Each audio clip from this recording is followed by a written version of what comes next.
everybody, we are back, episode 9, and your screen doesn't look weird. That is not Mike. He didn't go back in time like 17 again, the movie. This is his son, and today we actually have one of my good friends. I mean, shit, Kassim, we've probably known each other for 20 years now. Oh, yeah. Or close thereof. Almost 30 now. No, I'm not that old. Come on. And Kassim used to play. Well, you played for a lot of teams, but obviously your main career is at Chargers back when they were in San Diego. All pro, special teams, great player, great person. So yeah, Chase, take it away with your hard-hitting questions on Kassim. Don't make him cry though.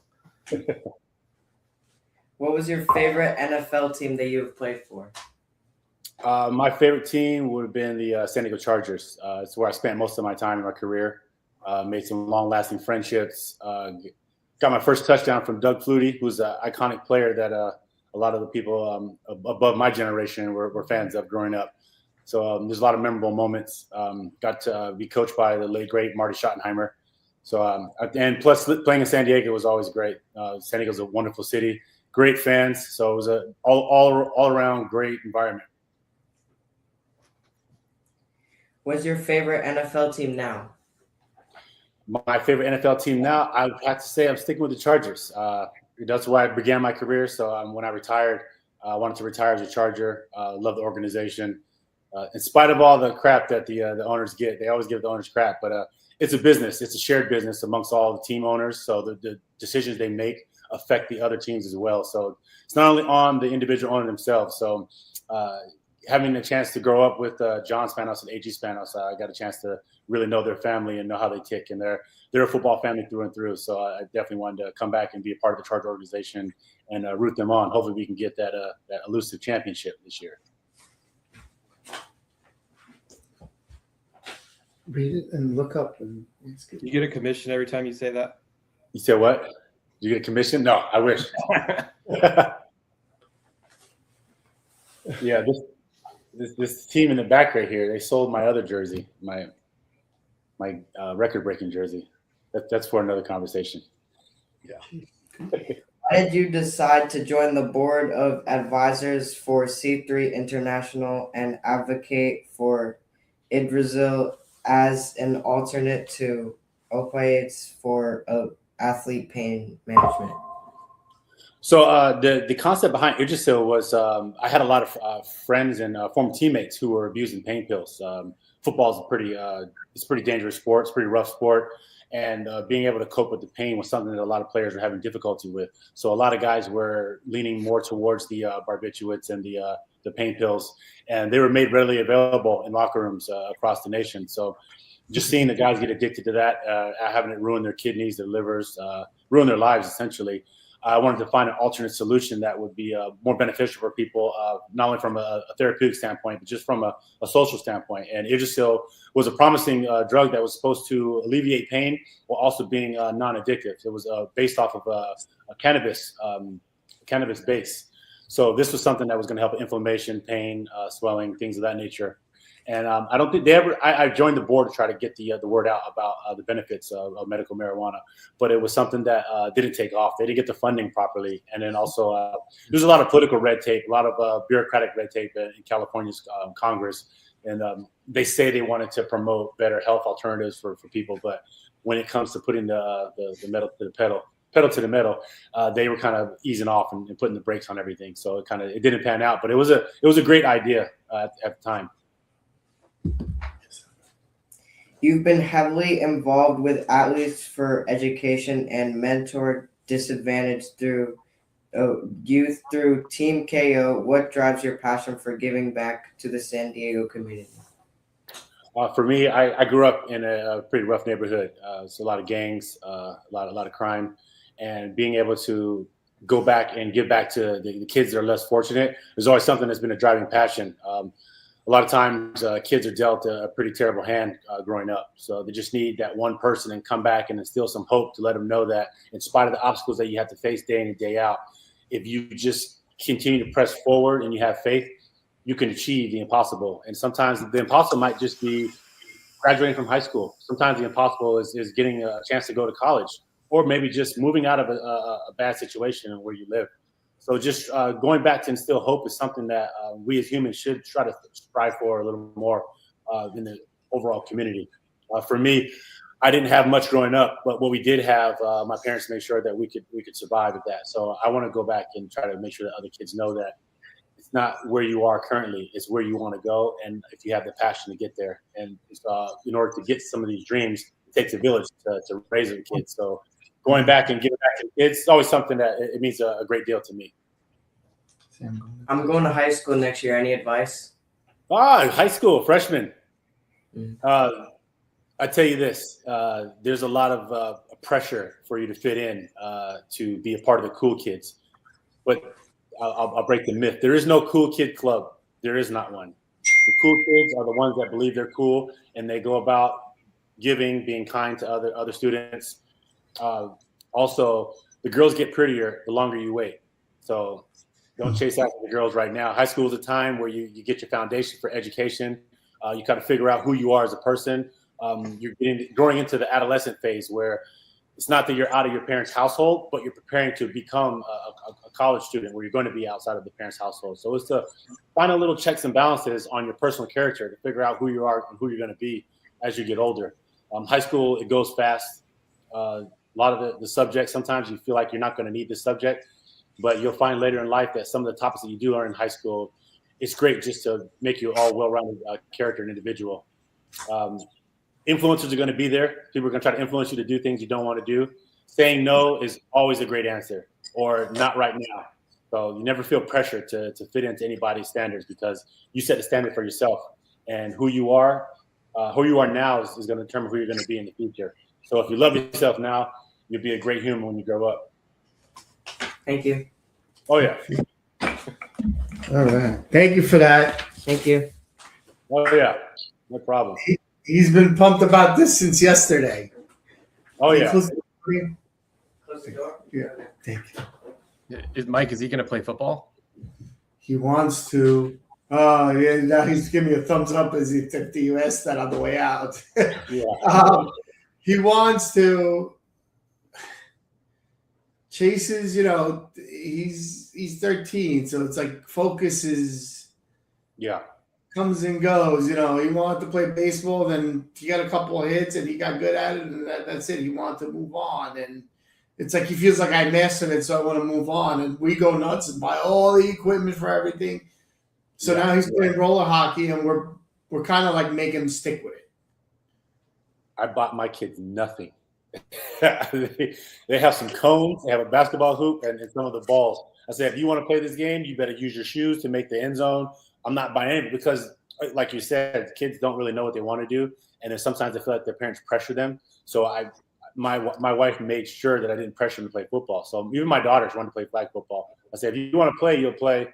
I'll coach you, but I'm not going to pressure you to do it.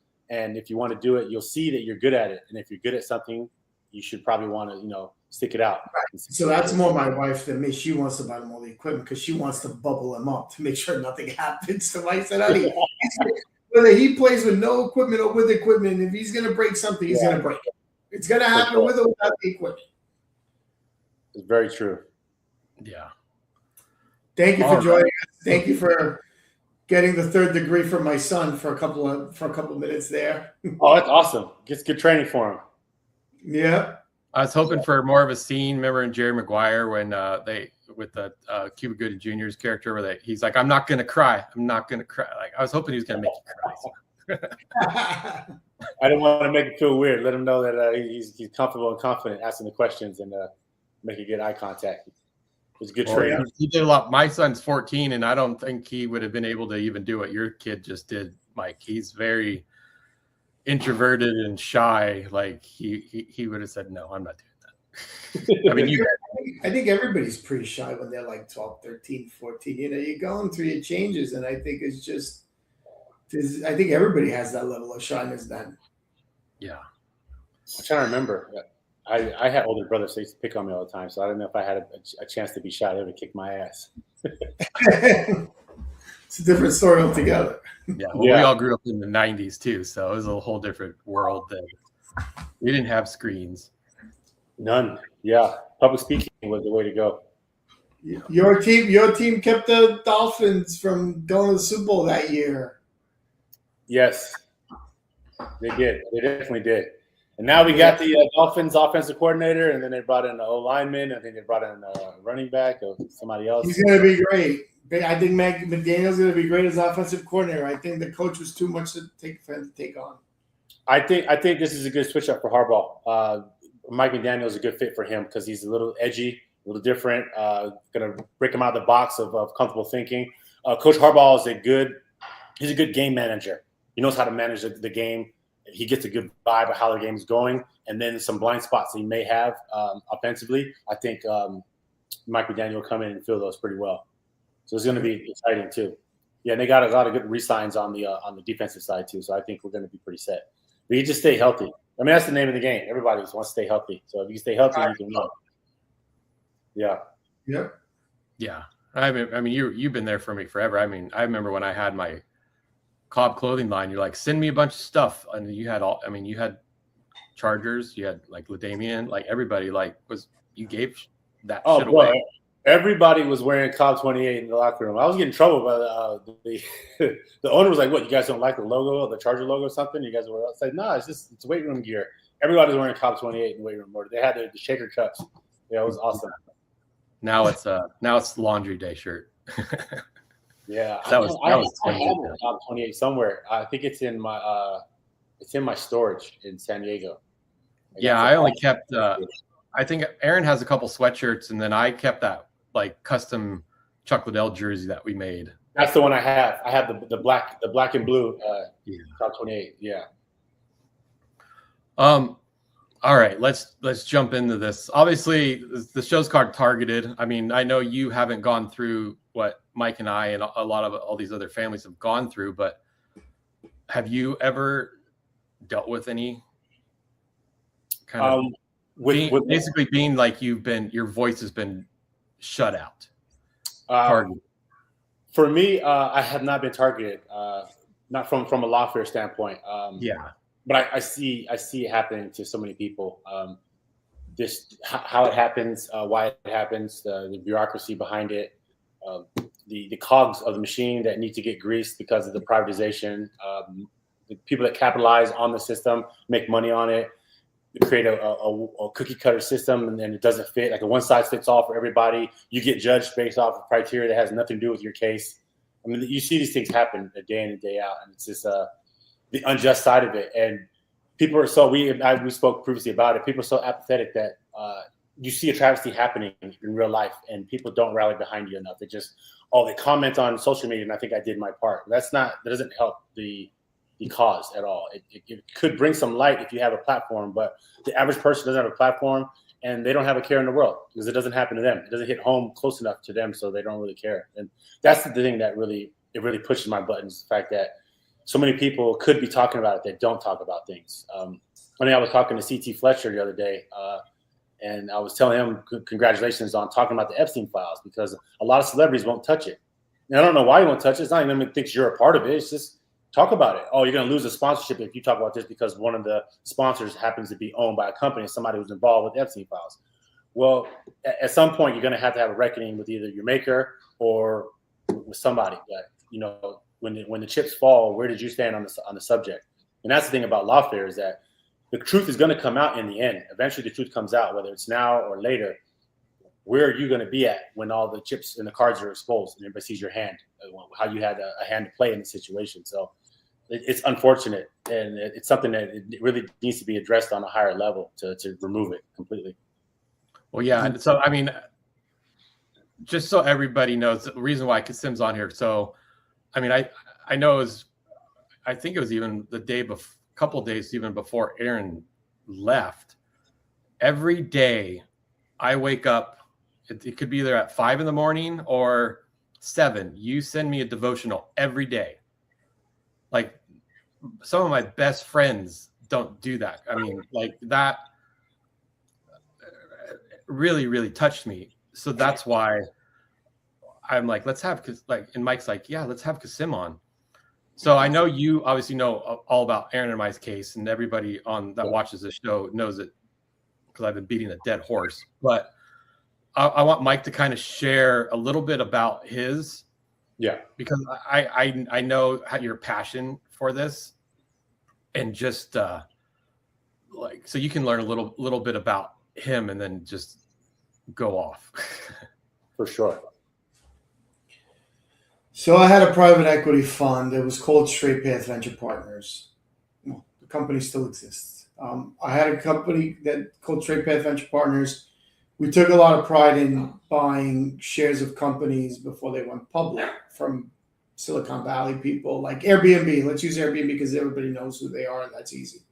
So I bought the shares from the employees because the employees used to not get paid minimal salaries, but they used to get paid in a lot of future stuff. So the government the government allowed them to sell those shares privately to very large institutions.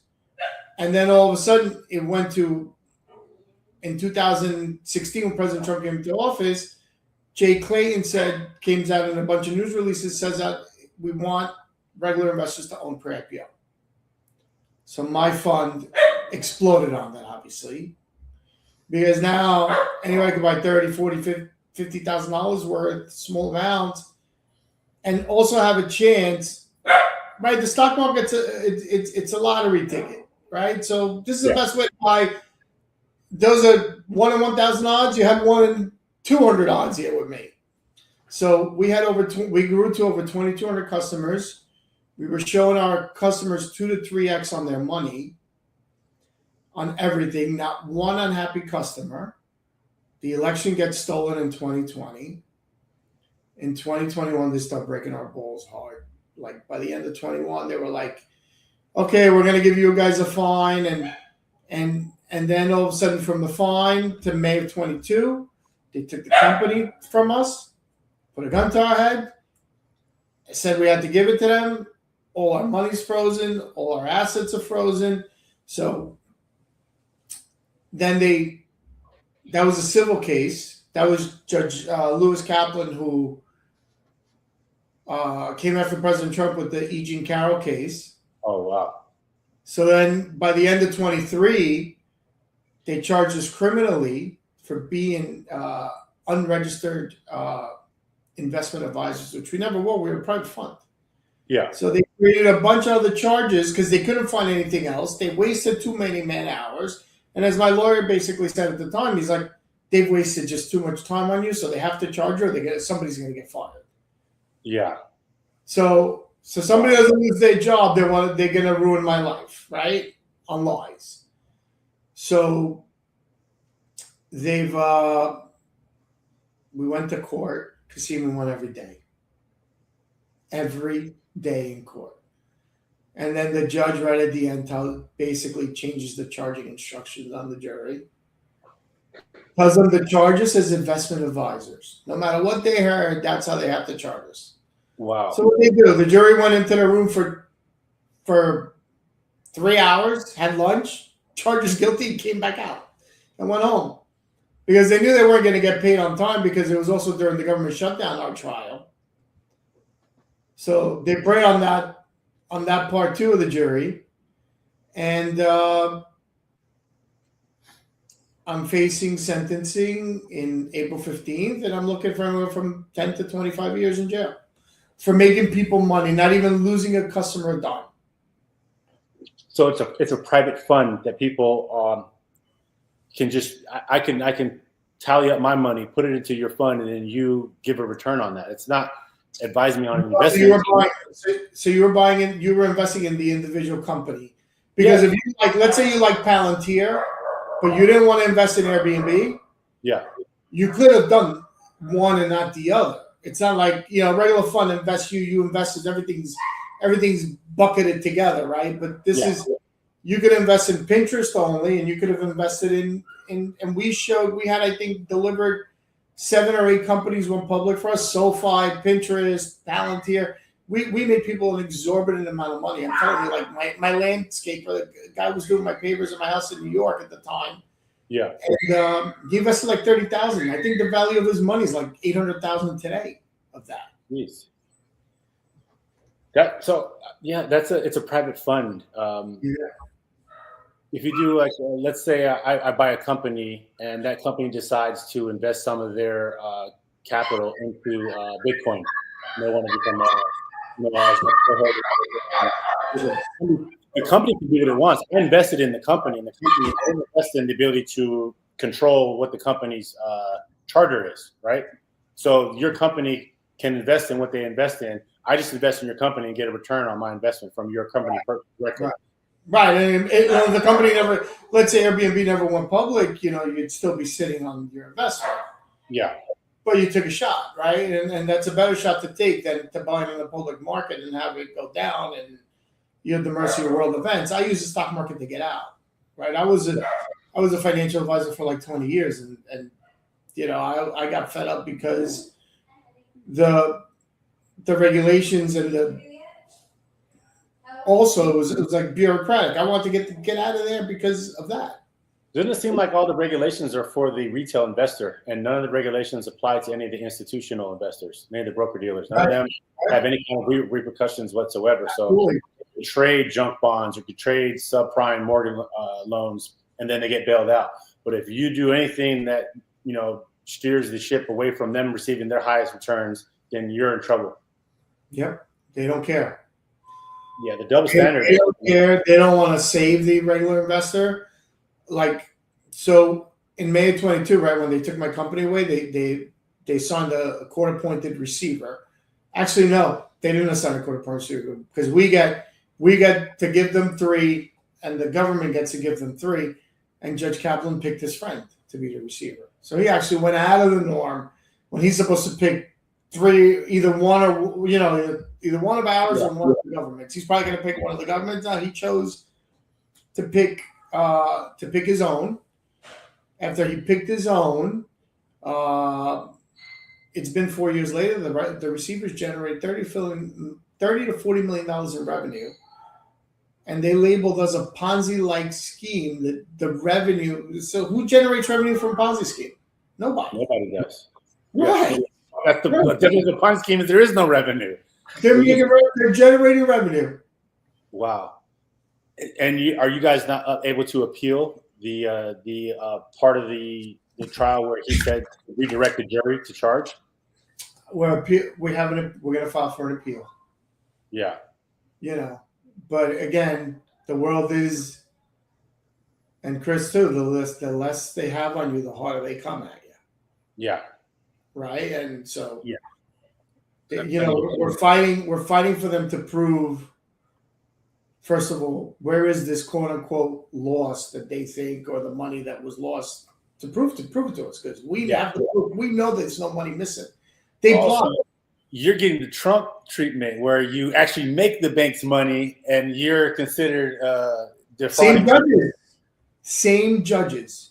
The other judge, so the judge on the criminal case was the one that I think Trump's first deportation was going to be of this guy Mahmoud Khalil, who was at Columbia, debt to Israel, and all these other things. At Columbia University, it was like March something of last year, sorry about that. And then the Mahmoud Khalil deportation got blocked by Judge Furman, who's Jewish. Wow. Jewish judges blocking the Muslim guy screaming dead to Israel. Imagine that. Right? So then my lawyers call me. This is a crazy story. 2 or 3 days later after that happens, tells me, hey, Mike, they're looking to denaturalize you because I was born in Panama. I moved here when I was 10 with my family legally. Yeah. So they're looking to denaturalize you so they could just come after your assets and they don't have to waste time or money on the trial for you. So instead of the trial, just take the money and then that's it? Yeah, just deport me and take the money. What about my wife and kids? That's nuts. Well, I'm still up for that right now because the panic is, to me, is if they put me in jail during the appeal, they're gonna make a play for my stuff. Because who's gonna supervise the government? Yeah. Who's gonna supervise them? Nobody. So is there anybody in the current administration now that you guys had been able to get a line out to, sort of analyze that situation, or anybody in the DOJ? I submitted my congressman submitted something to the DOJ with a joint statement of like we did a joint statement of procedural misconduct but it's going nowhere. They got to wipe their ass with it. Then there's I have a pardon application in. I have a good lawyer. His name's Peter Tickton. He's very close with the president. He handed it to him personally on January 2nd, but it's being sat on Alice Marie Johnson. Supposedly it was handed to her. So I don't know if she's got so many applications on her desk that maybe the letter got shuffled under it or whatever. I mean, I've had people speak to Ed Martin. I had this lady on X, Ann Vandersteel. She posted a 3-minute video with basically a 3-minute video of facts. And Silk's like advocating for us a lot. Yeah. I would imagine they'd want to, all the blowback they're getting from ICE, you'd imagine they'd want to make sure that they could show that they're rectifying and make sure lawfare is not happening from that denaturalization standpoint. And also, hyping the fact that you're being treated exactly the way Trump was treated when they're saying that he defrauded banks when no one lost money. And that's a huge... The only reason Peter Tickton took me was because it was like, if I read President Trump in this letter, it's the same thing as that he went through with the same judges that he's gone through. Yeah. So it shows a pattern of behavior. It's a pattern in the system that they're trying to exploit. It's a loophole that needs to get closed. It needs to be exposed. It needs to be exposed badly. And I'm gonna switch to the other screen real quick. I got an important call. It's Caputo calling me. Okay. Yeah, that's the issue is that there's not enough people that are advocating, or people just don't talk about it. I know the average person online, they make a couple mentions and their information is not backed by enough evidence. So cases like yours are the ones that need to be put out there for the public to see it, to analyze it, to pick it apart. A lot of people give Candace Owens flack for diving deep into Charlie Kirk, saying that she's monetizing her whole life off of Charlie Kirk. Well, she was actually doing very well before they killed Charlie Kirk. But the fact that she is a accredited journalist and she's such a sleuth when it comes to picking apart information and presenting it, I think that the same thing needs to happen for cases like this with lawfare, where you need to put the case out there. These are the facts. Now let the public go and search through the statutes and archives and show evidence of misconduct, evidence of misappropriation of resources and power, and the exploitation of the system. The more light is shown on that, I think more people will start to see it and start to come to where we all have a general collective idea of how the government's been working behind the scenes, but it's no longer behind the scenes. Now it's out in the public. Now you've seen it. There's enough people talking about this case, and you can see that not only is it the people that are trying to hide underneath lawfare going to be exposed, but I think it's going to help reshape the system. Something that needs to happen. We need somebody with, that's not a regular guy. Yeah. Regular people. Do you want to be part of our advocate? Listen, because Chris told you how many people we found on X. He said there's like a group of 40, and there's even more now. I saw one of his posts. He sent me a text showing a screenshot of all the people that he's found with lawfare. He said it is sickening when you see the amount of people that are going through this stuff, and none of people know about it.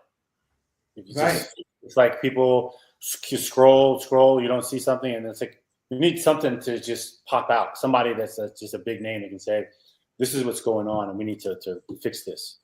We need an advocate. We need somebody that really wants to, somebody that wants to go that extra mile for us, man. That's the part that's where we're like, I got sick of trying to be in get my story out there on Fox News and all these other places, right? Because they don't give a shit, right? You mentioned like the Trump. I think the Benny Johnsons, the Jack Posobiec, I've been emailing them for a year. Yeah. And not the email once a day. I'm emailing once a day. I'm not emailing them like one time and wait, cross my fingers for a response. I'm like a mosquito in the summer, like biting, and they don't care now that they've made it, and there's a lot of good people that care. I mean, Silk is advocating for us in her way on her show by putting people there, and we love her for that, and she's an angel from heaven, right? And I pray to God that I met her. God has put the right people in front of me in this thing. Yeah. But I feel like there needs to be more, because how I feel is there's more to this, right? Like they're going to pass this SAVE Act. Yeah. And the regular Republicans aren't going to go vote. Because if I get put in jail, you think my wife's going to go vote? No. You think my mother, my mother-in-law, my cousins, friends, aunts, you think? So it's a trickle effect, right? And then and there's 40 of us. Let's say that could translate to 500 people. Yeah, easily it spiders out. And then the world gets out. And from all the people that we don't know, or the people that are already in jail, most of the January 6ers have had their sentences commuted. They can't vote as it is. They didn't pardon them. They commuted their sentences. Some of them got their sentences commuted. So are they going to vote? No. So you already crossed them off the list, right? Yeah. So who's really? This could be the Democrats' secret playbook that they're not talking about all day long. And the SAVE Act is the one that's in front of the screen while they're being demons behind the scene, because we already know they are demons. That's a very good point. That the lawfare that's being placed on people just remove people from being able to vote. So you're just commuting sentences. That is a big point that nobody's even talking about. Just create lawfare, create criminals. You can't vote anymore. That's nuts. And then you import all the other people that are not citizens and are voting. So it just swings the fence. We have the SAVE Act. It's supposed to help curtail that, but you have another weapon. So everybody's focused there, and then behind the scenes doing this. Right, their focus is one thing, but where's the other focus, right? Like I said, right? This is all and to listen, I was blessed. I mean, I had a bank account that every 2 weeks, like $1,000 was going to the Republican National Party. I never give $1 to my life, but I gave it to President Trump. I started giving in 2020 when I was standing in my house in Staten Island, New York, looking at the screen, and I go like this, honey, this is how they're going to steal the election from him. I called it that day. I was so mad, I'll never forget. When he's shutting the world down, I said, this is how they're going to try to rob this man from being a two-term president. And little did it happen. And everybody like us got persecuted. And I know they came after me politically because on January 21, I moved to Florida. You know what I was doing like within 3 days? As Biden's getting sworn in, I'm taking a tour of Trump Jupiter. I'm giving them the check on the spot, because he made my American dream. So what am I going to do? I pay forward? Right? And I said to him, we're going to hang out with people that are like us, right? I mean, we're in the free state of Florida, but it gives us an opportunity to meet people that are like us, that support the man and love what he's done. And it's also my way of showing my appreciation. So that led us to, in my court case, they pirated my Instagram account and my wife's Instagram account, my lavish lifestyle. So, and then later I come out that Arctic Frost comes out, the Jack Smith stuff. Yeah. Right? So he audited every Trump organization account. The DOJ has all my bank statements and credit card statements, so they saw the Trump dudes there. So it all plays into play. So it was just thievery and a hit job that happened to me. That's happened. Doctors that got their license taken away from not wanting to do the vax in our group. Yeah. Imagine they were just opposing the vax and they took their licenses away. I saw that happening in real time. I said they're going to sequester everybody. They're going to remove everybody's dissent. Even the guy that created the vaccine that says, I don't think this is a good idea. Blackball him. Like, the guy made it. He's talking about trust the science. He is the science. That's the science that made what you're trying to give everybody. It's nuts. Good news? Sorry about that. Good news. I think Mike said I told you about Michael Caputo yesterday, Kassim. Yeah. So Mike just called me. He's leaving DC right now. He said he messaged you, Mike. About the show. I asked him about the show. No.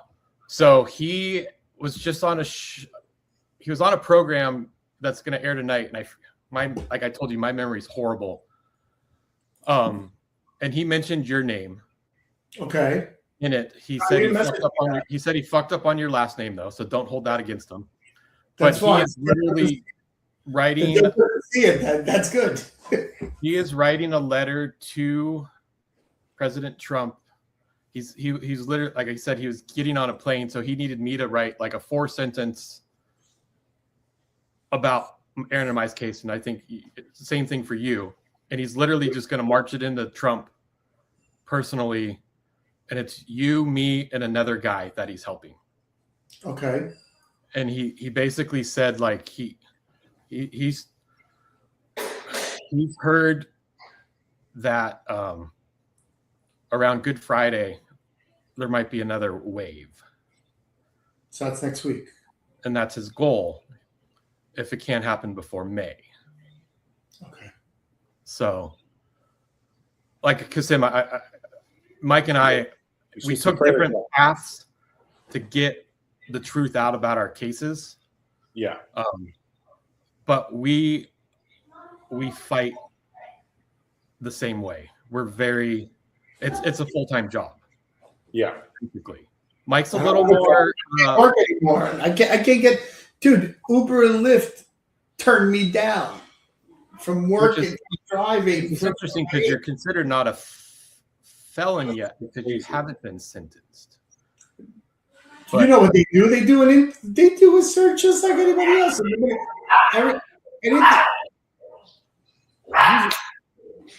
Is that here? Is it? Both. I think my dog hears your dog. I think so too. That'll be after this show. It's the dog podcast where we just have all our dogs barking at each other for 5 minutes. We'll do like our own the targeted Westminster.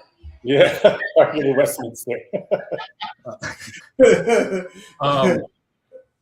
So yeah, that sounded. I mean, because he's like, I can walk in to the Oval Office anytime. So, I think there's a sense that from a spiritual standpoint, these are demonic attacks, a spiritual battle. So in the flesh, we see that it's political, but it's more so about beyond the politics. There's a spiritual battle of people who want to save the country from the dark path that it's going down. You try to put people in high places, and you try to pray away the demonic influences in high places, the principalities in high places. So when you start to get to the influential circles and you're actually causing and affecting change, these spirits get very mad, get upset, and they try to start breaking down your life to distract you from your goal, your original goal, which was to better the country. A country that's standing firm on God's foundation is a country that you start to weed out a lot of the evil, and the evil doesn't want to leave. It's in high places, and they want to have their authority stand the test of time. So it's just it's a matter of praying and breaking down those spiritual blockades and trusting that the battle that you're going through is something that's not going to end in your defeat, because we win in the end. We always have to win in. That's what the Bible says. So the word doesn't return void. So through his prayers and scriptures and trusting that God has a plan for this story is going to get to, it needs to get to, and it's going to be expressed in a way that shows God in the light of when I was lost and I thought everything was gone, God reached down and pulled me up, and through the fire, I was refined, and now my faith is even stronger, and now I stand even firmer, that where the devil thought he could take me out, he just made me stronger. So I think this is a situation where you have to rebound from it, because just going to jail and losing everything, that's not a story that benefits God. And if we're believers in God, we know that all things work together for the good of those who believe. I know. Yeah, you literally took my notes because I was making notes from the devotional that you sent me today. Oh, And that was all in it. I'm like, I mean, I'm very happy to get on that too. If you want to make it a joint text, Chris. Oh, Yeah. definitely add you on there.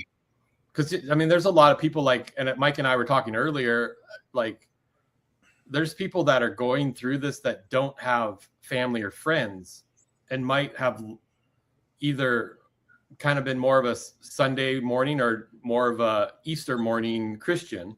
Yeah.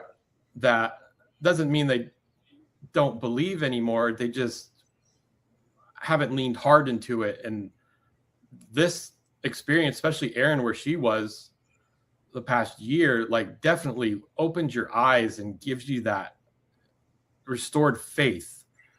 And I mean, Mike and I even joked, like, even with family support and friend support, it still feels like a lonely road. So when you don't even have that, the road is even more sparse. So like this, I know your faith, Kassim. You and I have talked about it, especially over cocktails back in the day.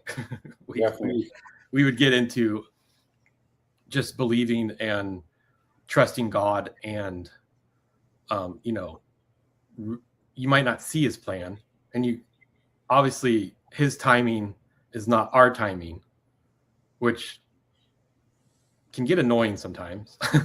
Yeah. But that's where people like you, especially with your, I know how deep your faith is, like it's a godsend, basically. Yeah, perseverance is the hardest. It's the hardest attribute that you acquire through faith. Faith is evidence of something not seen, and sure of what's unknown. And through the battles, there's those moments during a war where there's a lull, where you don't see the plan, you don't see any progress, and you don't know what's going to happen. The outcome is avoiding you.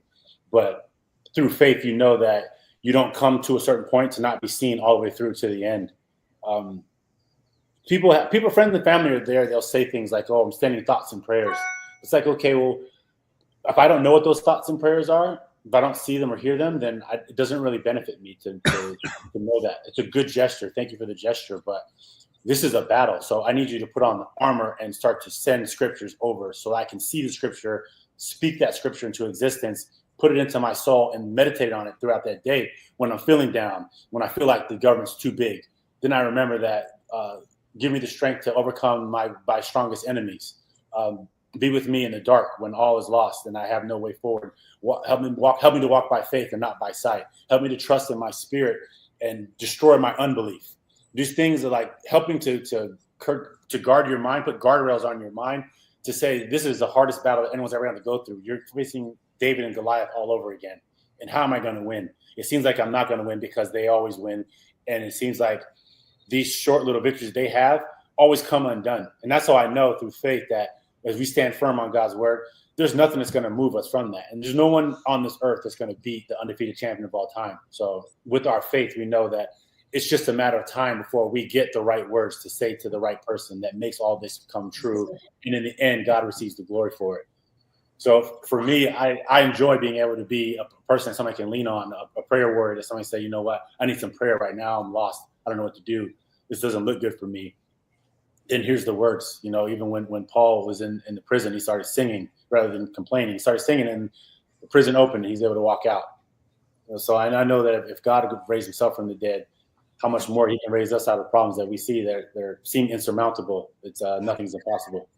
Every day I do say, God, just help me open another door that'll make me closer to my partner. And I'm telling you, something positive happens every day. Oh, yeah. And it all stemmed from back to the whole denaturalization story. I mean, that was probably the darkest moment of my life. I didn't want to wake up. Like literally one day I just and I could feel it right now. Like I felt that I was laying there. I didn't want to wake up. I felt lost and abandoned, and all of a sudden I felt the push that I believe was my grandmother is an angel, and she said, "Get up and go fight." Yeah. And that was it.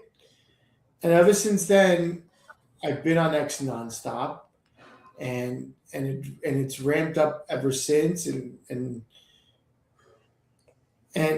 I ask him just for guidance every day on one something that's going to help me push it closer to that being, and that led me to meeting some people on X. That led me to Peter Tickton, who's President Trump's high school friend, and that he took me on. My assets are frozen. I can't pay him. So he goes, just pay me when I do it for you. Yeah, and that led me to other good people, and it's all of a sudden like I think maybe God wants us to form an army, Chris. Like I really do think that form an army of good against all this evil that's there, and we need to Silk and Caputo. We need generals to lead our army into battle for them. Yeah, I mean, I'll wake up, and that's what I know God is pushing me to fight for this every day. And I think there's a lot of people need to kind of know the difference between, see if I can say this correctly, but like there's having faith in God and his plan, but then also listen to his nudges, because you can't just pray about it without, especially in our situation, without following those nudges that he's given you in the mornings to, like, gave me the idea to do like the billboards or the commercials, or like even how Mike and I are doing this podcast now. Like those were nudges that I had been feeling for a week or two before I actually acted on it.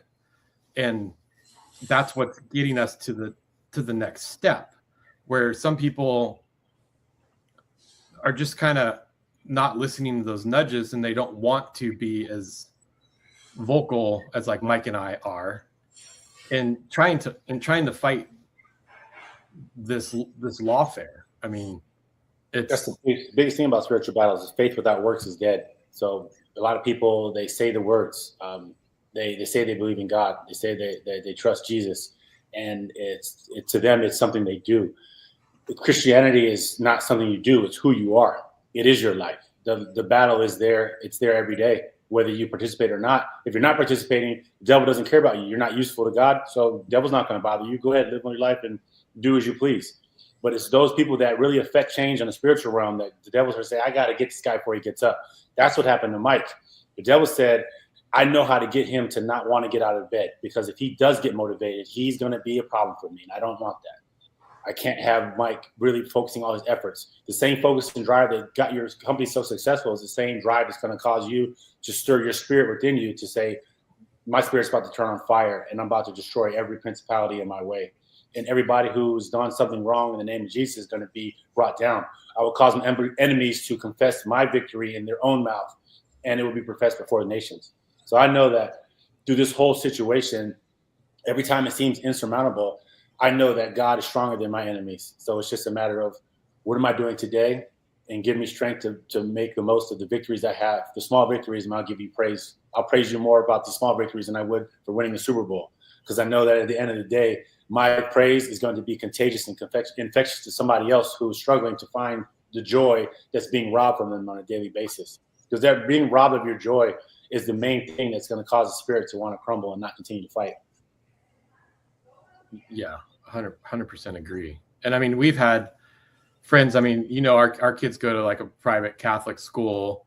We know different parents, and I mean, there was one set of parents. I'm not going to say names, even though I'd love to. But like, our son was best friends with their son. We were really good friends with them. They knew exactly what was going on. They are huge Trump supporters. They even, when Trump was going through all the bullshit cases, like they're like, oh, they're railroading him. And then out of the blue, they're like, we can't hang out with you anymore until you get your stuff resolved. And it's like, that's very hypocritical. And, you guys put on your Sunday morning face when you go to the mission for church, and you're not living Christianity. You're just faking it. Yeah. We see people in church. And we're coming up to my wife. My wife, on top of all the problems, she thought she made some friends within the neighborhood, because again, we moved to Florida in 2020. We really didn't know many, but anybody here. So she befriended some of the women in the neighborhood. They were nice. Our kids played together. Everything was okay. Then one night they'll go to dinner. One of them gets struck. Yeah, you can only afford to live in our neighborhood because your husband robs money from old people. Yeah, that's wild. And we see them in church. And then we see them in church. Yeah, that's the thing that everybody. Well, Jesus predicted that too before his death. Said that many will come in his name, saying, "Lord, Lord, but away from me, I never knew you." And these people, they don't really see that. Their blinders are on, and they have the comfort. So, just doing enough is sin. That is in and of itself a sin. Just doing enough to get by, so that you feel good for yourself. It's prideful, and the church loses its strength because of all the infection that's happened, especially in the Catholic Church, the infection of the mistrust that causes them to have a mistrust in the church itself and the system. And then people say, "Oh, well, you're a hypocrite, so why should I go on that?" That problem has existed since time immemorial. It's just discrediting the power of the church. But I think we as believers have to start reminding people that it's not just in name only that we stand here representing God. It's in action, and that action is what's going to show people, not only from like a loving standpoint. I was telling one of my friends, reaching out to people in their time of need is your heavenly duty, no matter what. It doesn't matter about the judgment, because there's probably something that we could have done ourselves in our own lives that, hey, I should be judged for this, and I was not judged accordingly. So, I mean, passing judgment on others, it comes back to you. It says the measure you use, it'll be measured back into you. So it's very pertinent. I know. I myself, I know that I have to go out and help people, because if I don't help people, I'm not going to receive help myself. Yeah. And like I said, especially churches are kind of known for that. Those people that aren't like you, Kassim, where it's almost just it's like a gossip circle. Yeah. I mean, it happens all the time. All the women still will go there, and black church I went to. I'm not to be mean, but this is what it is. Like, you go there, even the priests can be hypocrites to a certain point too. Oh yeah. I had a priest. So when we first moved to Florida, we put the kids in Catholic school, and they had done away with the mask mandate. Yeah. And then all of a sudden, the school started again, and the mask mandate started back up. This is August of 21.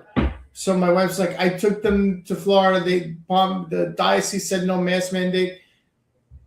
And my wife hangs up and she's crying. My wife doesn't cry a lot. She doesn't get upset to the point that she cries. She gets pissed off and cusses up and down because she's from Brooklyn. But she doesn't really cry. And she was crying. And I was like, what's up? And I called the priest. I go, listen, you made my wife cry, this, that. The kids, the mass. Is there any compromise, anything? The priest of the school, you're sitting, right, Kassim? Yeah. He goes like this. He goes, well, I've had cancer twice, so I believe in the science over God. The science over God. Yeah. I would have been like, hey, can you say that again real quick for me? Can you say it again real quick for the camera? I still get goosebumps saying it, right? Because wow. This is the man that's supposed to be bringing the word of God to my children and hundreds of others of kids, right?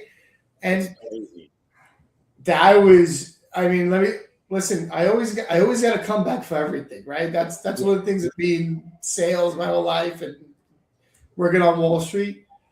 I think that might have been one of the first few times that you can count on one hand where he shut me up, and I was like, huh? What? And that was it. I just hung up. I was done. Yeah, there's a concerted effort on the spiritual realm to discredit the church, and it happens because they find the weak spots and the people who are compromisable, and they go in and there's just small little spiritual attacks. The devil sends all his minions over there. They just pick, and all of a sudden you change one, you turn one, then that turned another one, and then people are exposed to that person that was turned, and now their faith is jaded because they got a terrible experience where people were supposed to represent God, and it snowballs out of control to a point where God's got to come back down and clean house. I think we're at a point. I mean, we're in the Holy War. We're in the middle of a Holy War now.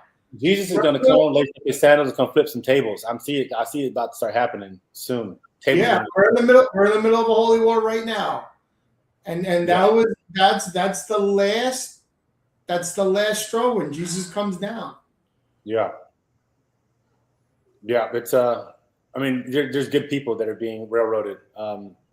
Targeted probably is the most apt name for the podcast, because it's definitely what's being happening. People are being targeted, and a lot of times it's not just being targeted from their political standpoint. It is a spiritual battle, because I don't see bad people getting targeted. That's the whole thing. Right. And even if somebody was a good person that made a mistake, they can mistakenly have done something like, hey, I apologize. It was a mistake, something I didn't know about.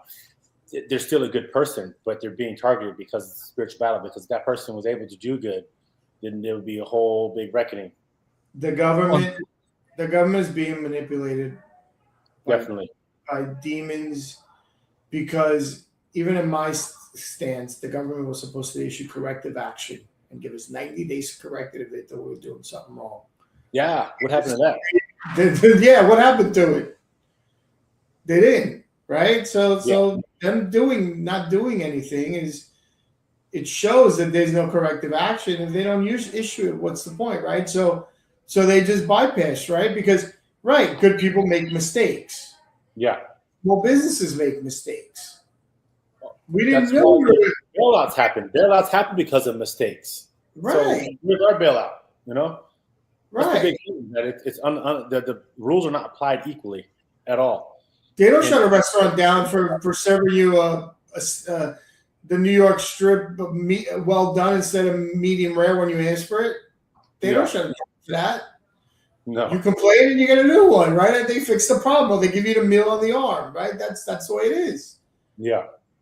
Well, then you think about all the stuff that we're going through, and then you see all the bullshit, like especially now with all the stuff going on in California with Nick Shirley and like Minnesota, like that is legit corruption. Yeah. And all they're doing is trying to gaslight it to cover their ass. Dude, there's no deficit. It's just stealing. It's stealing. Yeah. Look, I never knock anybody from coming to this country to better yourself. But unfortunately, those people from Somalia came to this country with a plan to steal. There's somebody making millions of dollars in Somalia teaching a class on how to come here and steal from the system. Yeah. There's rackets out here in California too. I mean, if you want to go down the rabbit hole, I'll tell you, there's a class in China taught on how to set up dry cleaners in America and steal from the system.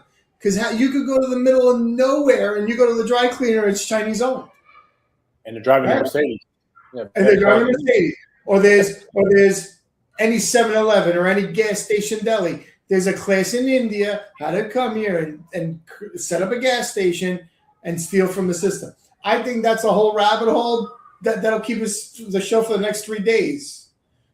Yeah, there's a whole host of people that you look at it, the demographics of people who are natural born, that they have regular jobs that are just ready to get by, and you look at the person next to you in the car in a stoplight, they're in a Maybach. It's like how, and you have a knee-jerk reaction to be jealous. We own a dry cleaner. Yeah, you have a knee-jerk reaction to be jealous, and then at the same time you come to your sense like, I'm not jealous, I don't even know this person, but what are they doing that I'm not doing? Then you start to get kind of wondering, like, how is it that, and you go online, you look up and try to figure out ways to get it done. And then you realize that if you're not from this country, you can own a business for 7 years tax-free. And then at the end of the 7 years, you can transfer the license over to another family member and get another 7-year restart. So you're not paying taxes for multiple decades and allowing your business to grow tax-free. That's how you win. Right. Not available for anybody that lives here. No. You can tax to high heaven over and over and penalized for anything you do.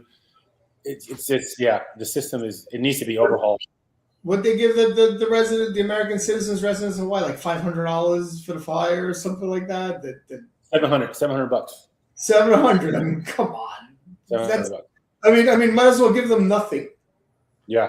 Buy them a blanket. They would have been happier with a blanket and a tent. They probably would have been less mad if you just told them the truth. Yeah, we burnt it on purpose because we're trying to redevelop it. Yeah. But $700 is what really spiked their anger. I mean that's the biggest smack in the face you'll ever get. Same here with Malibu fires. Spencer Pratt is making a big stink about it, and he's coming out. And the LA, he was suing Karen Bass in LA, and their case is so strong that now Karen Bass in LA is suing Gavin Newsom for that. First, they said it was climate change, and that's why it all happened, and it wasn't their fault. But now they're claiming there was negligence on the part of the state of California. So the city is now trying to join forces with Pratt.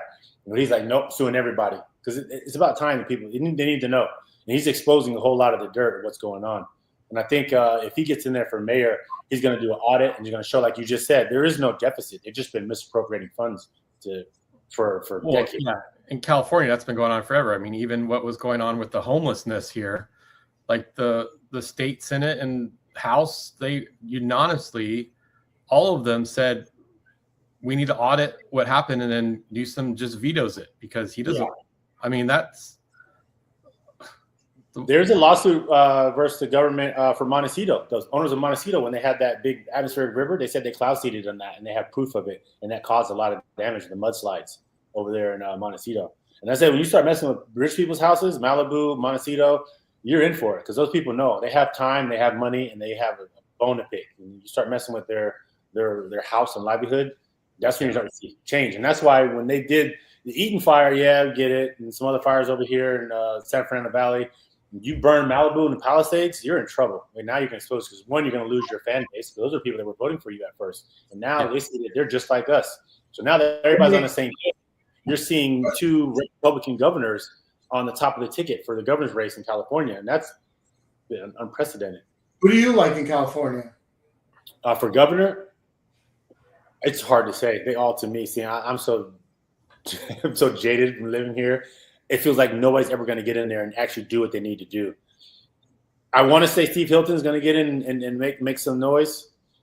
He doesn't seem strong enough to me. It doesn't seem powerful enough. It doesn't seem like he has enough of a bone to pick. I think he's saying all the right things because that's what you say to get elected.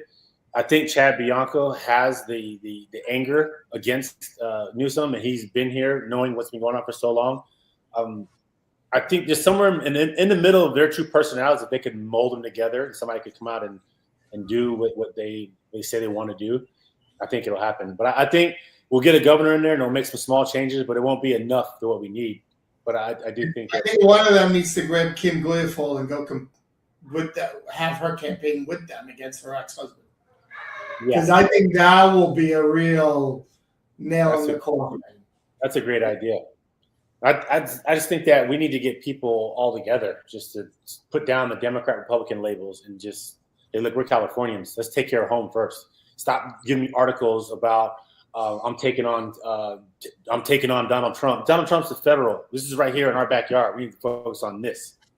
That's the bigger problem, is that people get caught up in the Donald Trump wave. Like, he's going to do what he's going to do for the good of the country as a whole. And sometimes that might not meet your best interest locally. So let's focus on our local elections and the people that we put in office right down the street to make them do their job. And then that could trickle back up to the national level. But it's just trying to get refocused and get off their butt. Why don't you worry about California? They're the ninth largest economy in the world. They keep saying that, but they also have the highest debt too. Well, the problem is now too is the world has gotten so much easier to be like, F this, I'm out of here. Yeah. And now they're all leaving, right? Zuckerberg's leaving. Howard Schultz is leaving, I read the other day. They're all going to start leaving. And the problem is they're going to turn Florida blue. They're going to come with the no state taxes and turn it blue, and California's going to go red, so I'm going to have to move to California then. I was looking at moving to Florida. When they said they were going to do property taxes for homesteaders, I'll move down there. I lived in Jacksonville for 2 years, so I don't mind going back. You buy yourself an apartment, get yourself a driver's license here, register all your stuff here, and live there. You still benefit from it. Yeah, well, Mike said they don't have the cell phone laws in Florida too, so you can actually drive. Yeah, everybody drives. I see people that driving like this. Look, they're like not even talking or texting. They're just doing this. I saw she's driving like this. The road's going from side to side, like she's weaving. She's driving on 2.5 lanes at a time, and she just and I'm like, and I'm just driving. I'm just staring like, what is she doing? She was scrolling. She was refreshing. Swipe left. Yeah. But I mean, at the end of the day, even for I want to say the majority of people that are conservative and liberal, minus the super extremes, we all kind of want the same goal. Yeah. You know, we For the most do. part. Like our baseline goals are. We want less fraud. We just want a better United States. Like at the end of the day, I want my money to buy what it needs to buy without being exhausted fully. Like $100 for 2 bags of groceries is ridiculous. Yeah, we wanted to take a trip for the weekend and it costs $200 in gas just to get there. That's ridiculous. It's things California's special that way because you look at how much tax is on that per gallon. It's like $2 now, I think, is just taxes. Yeah, it's insane. It's nuts. It's nuts. I know you got to go in a few. You got dad duty. Oh yeah, gotta get the kids lunch. But yeah, I mean, Aaron and I are super appreciative of everything you've been there every day, even though you're not physically here. It's not lost on either one of us. And I mean, I told you yesterday, Aaron was like, when you text her when she got to the halfway house and got her cell phone back, like that made her laugh. Like just what you wrote her. I mean, it was good. And it was just knowing there are people not just wishing the best, hopes and prayers kind of thing. Yeah. It's the show, it's the showing up day in and day out. And I know that all just correlates back to your faith. And I think that's what we wanted to kind of strive on for this one is like people going through, and Mike and I know a lot of people going through this. And I mean, especially wives whose husbands are in jail for 5 up to 17 or 18 years. Wow. For lawfare again, where they should not be gone. Yeah. So for people like that watching this, your faith needs to, I'm talking about you, Kassim, like resonate to all these other people, like just to show them that will help. Maybe exercise too, but definitely. We got to add Mike to the prayer list too. Definitely. Yeah, man. I mean, that's what we're called to. We're called to serve. So for me, it's just what we're supposed to do. So we're all here to do God's work. We're doing it. Like I said before, I think we're doing God's work I think He put us in a position to lead these other people out of their frustration and out of because it's when this shit happens to you. Pardon my French, but you're in your house, you're in your world, and it's crumbling around you. But everything's still moving forward over there, and everything's still crumbling. Yeah. You don't feel like you're living your life. You're watching it from an outside window. Yeah. Yeah. Like it's like, like when it first happened to me, like when my business got taken away from me, it's like my professional life died. Like it's almost like an out of body experience. Like I died, but I'm still here to witness my own death. Yeah. You know what I mean? Yeah, that's my wife calling. We try to go to get the kids. Okay. We'll let you go. But yeah, thanks for coming on, and obviously thank you for. I mean, God bless you and thank you. Oh yeah, anytime, man, anytime. And you got articles and stuff you want me to post? Send it. Information, keys, things that people need to know that they don't know. I'm always willing to use the platform to push the message. Yeah, I think Mike found you because you're on. We mostly do a lot of stuff on X, so yeah. Well, he found your profile yesterday, so we have the targeted show profile and stuff. So we'll tag you for this episode. Yeah. I'll follow and share too. Okay. Awesome. Thank you so much, and God bless you. And thanks for your time. Definitely. Great to meet you. Great to I'll meet be you. here. Thanks, I'll buddy. be seeing All you right. guys. Bye, All right. everybody.